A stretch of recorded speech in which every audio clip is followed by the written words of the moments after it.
boleh jadi bangsa yang senyap, diam apabila perlembagaan kita tercuit dan diusik.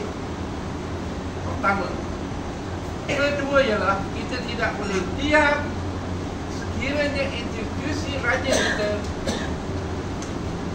seperti mana yang saya jelaskan tadi, diusik, difitnah dan sebagainya. Harapan kita ialah supaya tidak ada lagi orang-orang yang berani menyentuh perlembagaan dan institusi di raja kita. Kerana institusi di raja kita adalah benteng. Sekiranya robohlah raja, orang Melayu dah tak bertanah dan tidak ada negara. Kita akan jadi bangsa di Gaza Palestin yang asalnya pemilik tanah dan merempat dijajah oleh pihak-pihak yang lain. Kena ingat semua